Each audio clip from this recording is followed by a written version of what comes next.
30 kilometers north of Damascus, Syria, lies a place shrouded in whispers and fear, Saydnaya Prison, a name that evokes a sense of dread and foreboding. Even its name sends chills down the spines of those familiar with its dark reputation, a reputation built on years of terror and suffering. It's a place where the outside world seems to cease to exist, a black hole of human rights, a chilling reminder of the brutal realities of oppression. The walls of Saydnaya have witnessed the darkest aspects of human nature. This is not just another prison, it's a place where unspeakable horrors have been whispered to have occurred. A place where thousands have vanished, their fates unknown. Families are left in a perpetual state of anguish, never knowing the fate of their loved ones. Saydnaya has become synonymous with the worst excesses of the Syrian regime, a symbol of the brutal crackdown on dissent that has characterized the country's recent history. It stands as a grim testament to the lengths to which those in power will go to silence opposition. The prison's true nature remains largely hidden from view, its secrets buried beneath layers of secrecy and denial.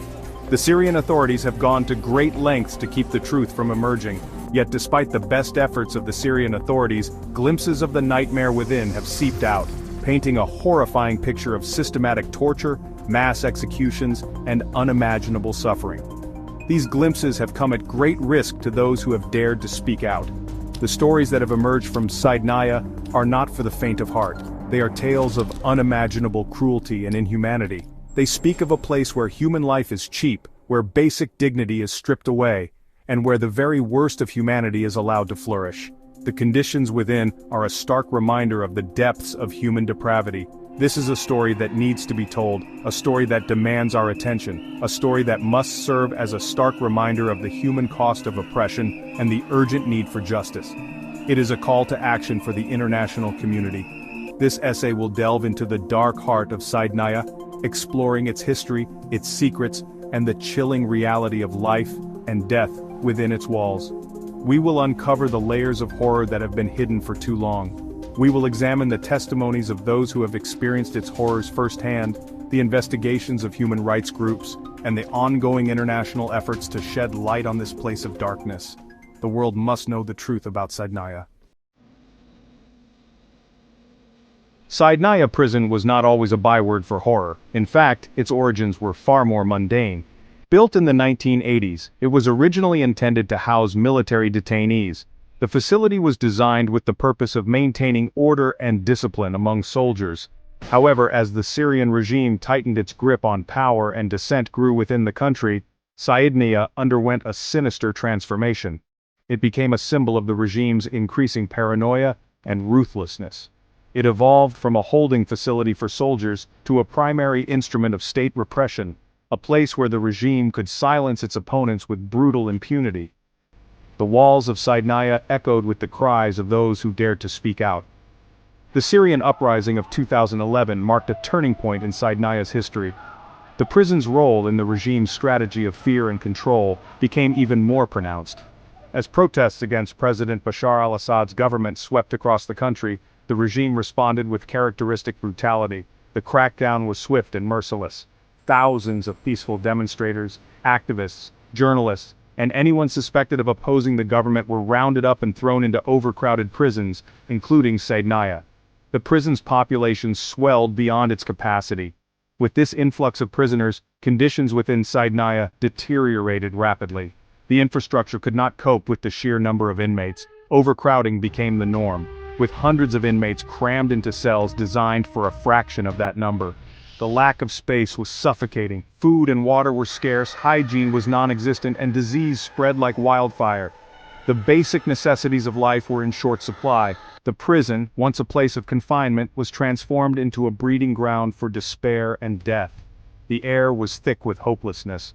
This transformation did not happen overnight. It was a slow and deliberate process. It was a gradual slide into barbarity, a process by which the guards and officials in charge of Saydnaya became desensitized to the suffering they were inflicting. The cruelty became routine. The prison became a microcosm of the regime itself, brutal, unaccountable, and utterly contemptuous of human life. It stood as a stark reminder of the lengths to which the regime would go to maintain its grip on power. What truly sets Saydnaya apart from other notorious prisons around the world is its extraordinary level of secrecy. The prison is shrouded in an almost impenetrable veil of mystery. The Syrian government has gone to great lengths to keep the outside world from seeing what happens inside its walls.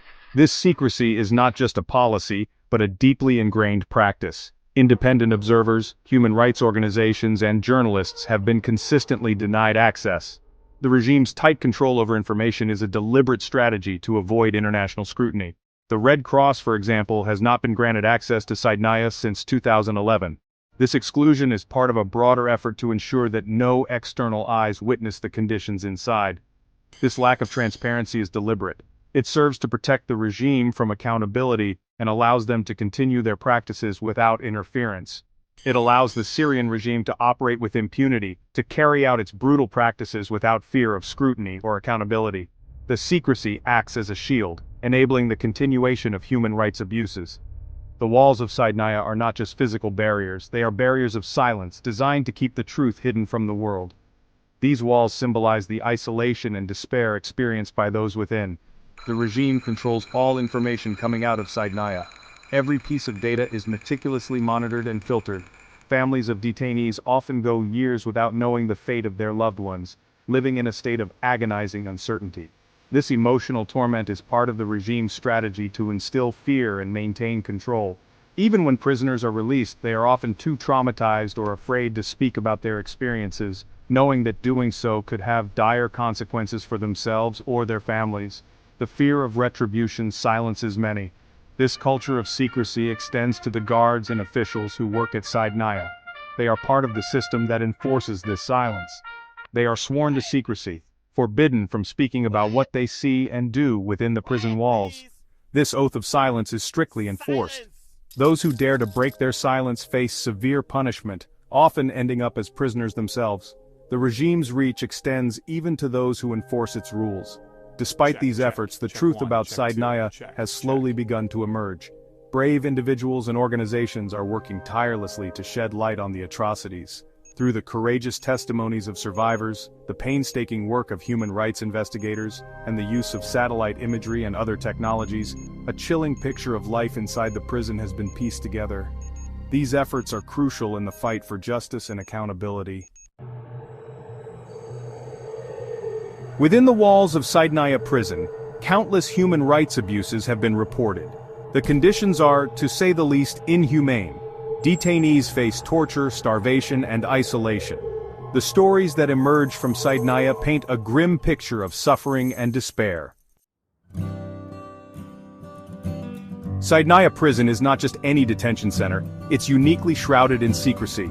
Information is scarce, and access is heavily restricted. This lack of transparency makes it incredibly difficult to document the true extent of the atrocities committed within its walls. The prison operates in a veil of silence, making it a dark enigma. The testimonies of Saydnaya's survivors are harrowing. Those who have lived to tell their stories speak of unimaginable cruelty and relentless abuse. Their accounts provide a rare glimpse into the nightmarish reality of life inside Saydnaya. These brave individuals shed light on the otherwise hidden atrocities, giving a voice to the voiceless. Is there a glimmer of hope for Saydnaya? The future remains uncertain. International pressure and advocacy continue to push for change, but the road ahead is long and fraught with challenges. The question remains, can Saydnaya ever be transformed into a place of justice and humanity? Only time will tell.